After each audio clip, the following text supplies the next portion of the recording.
Hey guys and girls, Nathan here from the B.Invested headquarters, and today I'm going to talk about gold and silver. A lot of people messaging in and ask me at the moment, Nathan, should I buy gold? Should I buy silver? Should I be investing? Where do I buy it from? How do I buy it? I need to buy it all up just due to the fact that, we're going to be in a hyperinflation shortly. I want to talk about the facts as to why I buy it. I want to talk about what I buy, how I buy it, and what that might transpire to look like for everyone else. So this one here is just a little 1 gram sort of gold bar. This one here is just a bullion sort of grade kookaburra. It's just a 1 ounce. It's got some light staining on it, which happens over the years. This one here is a 1990 kookaburra, which is one of the first ones that they created. And it's just an Australian mint coin. So firstly, why do I invest into it? So for me, I've been investing into precious metals since I was about 15 years old. Used to go in 2000, 20 years ago. I used to go to this train station out in Blacktown. There was a coin shop out there, still out there, I believe. I used to go and buy coins and collect coins and all that sort of stuff, and notes, and it was just a hobby. Call me a dork, whatever, that's fine. And then over the years, especially when the GFC hit, I heard a lot of people, Robert Kiyosaki, Mike Maloney, those guys talking about the importance of gold and silver, and I realised that I'd owned a lot of this stuff already. Used to have a price like $5, $6, $7 an ounce.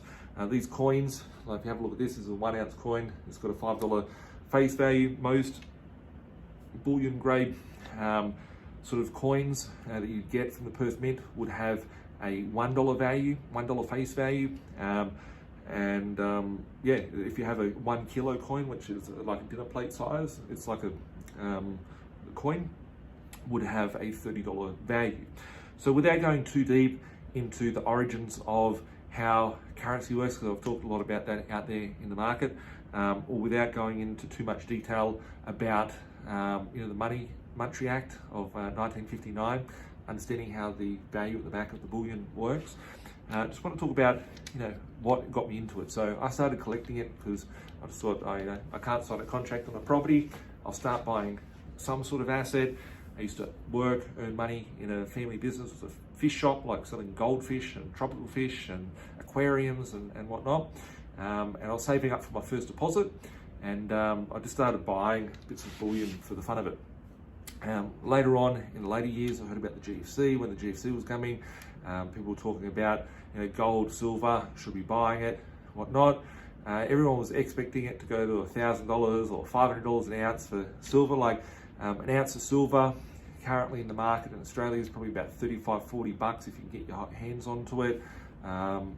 It's a bit hard to get at the moment. If you look at the paper contract price, it's in US dollars. I think it's about $19 at the time of filming this. It fluctuates a little bit, but it's pretty boring, and it doesn't move along that much. The reason being, I believe it's heavily manipulated, just like everything else out there in the system.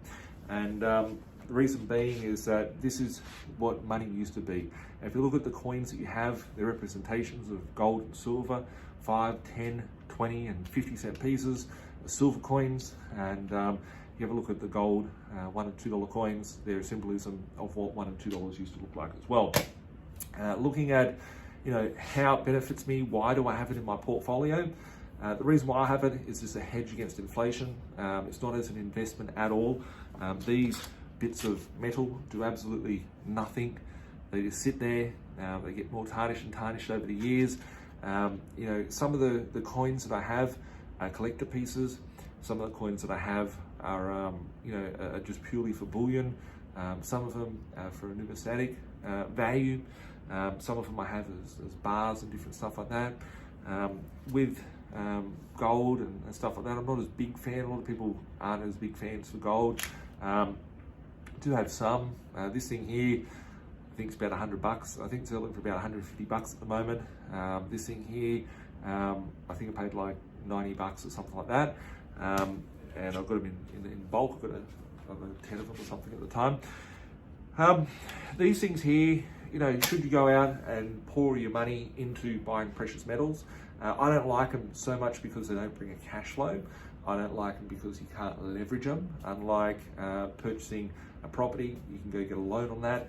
Even a vehicle, you can go get a loan on a vehicle in a hyperinflation scenario. Anything will go up in value. Debt becomes relevant with inflation. So one of my biggest assets to take through a hyperinflation is debt attached to an asset. However, I look at these as a hedge. If shit ever went wrong in my life and I needed to get access to capital, they'd be pretty easy to dispose of. Might take me quite a while to sit there and offload them all.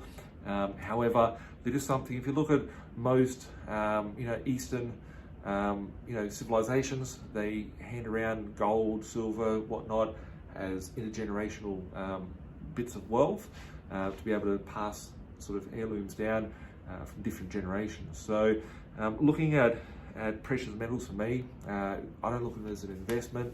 I just purchase them and acquire them. Have all different types of formats of them. Stored in very different sort of ways of where they're located, and all different various locations, and where you can be able to put them into safes and vaults and whatnot. I can go into that on a one-on-one chat as to where you can store them and how you can get around the storage of them. However, it is a bit of a clunky thing being able to have to carry around bits of bars of gold and silver and all that sort of stuff. Should you buy it in sort of coins, or should you buy them in bars? Personally, I've got a mixture of all different types.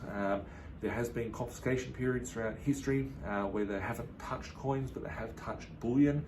There is different variable factors. There's nothing as cool as holding gold bars or silver bars and going, fuck, well, that's pretty cool. However, from an investment perspective, they don't produce anything. They don't bring in cash flow. They're purely serving as a hedge against some form of inflation. For me, I look at all these experts out there that are spruiking gold and silver. Generally, they're there with a business of selling gold and silver, and they think that this is the greatest thing in the world.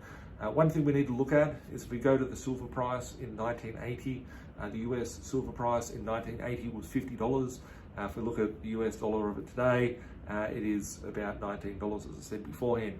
So if someone bought 1 ounce of silver in 1980, they'd still be waiting in 2020, so 40 years, and it'd still be worth less than half of what it was back in the 1980s.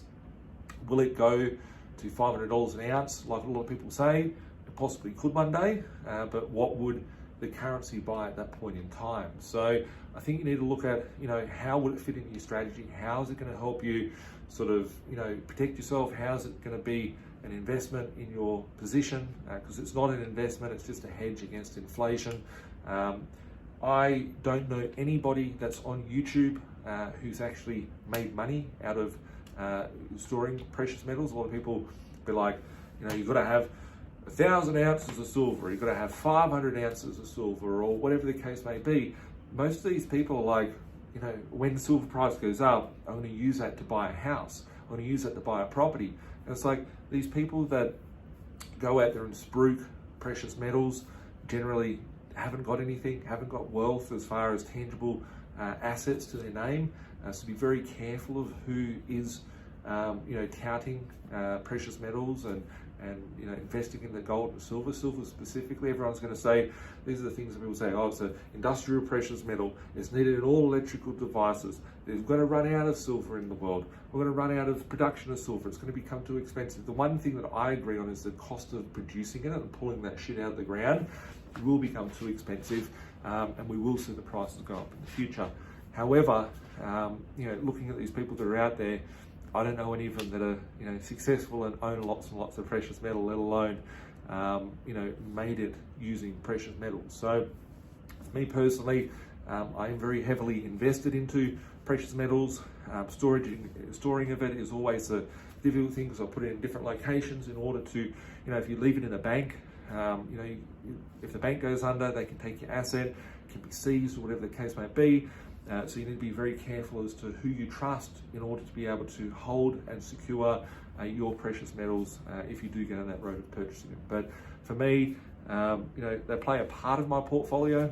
This business is called B.Invested. I've always talked about investing. Property is my favorite vehicle of investment, but doesn't mean that I don't invest in other things such as precious metals, gold and silver, platinum, or into cryptocurrencies, or into other sort of businesses, or into other sort of financial instruments. So if you need help on working out, is it the best thing to go into gold and silver? Is it the best thing to buy cryptocurrency? Is it the best thing to buy more assets as far as property is concerned or whatnot? Is it better to go and restructure my debt in my portfolio at the moment? Is it best to pay down some debt? Is it best to go and get more debt? You don't know where to turn? Reach out to us, 1300 367 925, or email us at admin@binvested.com.au. Myself and my team are here to help you, give you guidance and advice to get through this time and capitalise on the opportunities that are out there. Thanks guys, bye for now.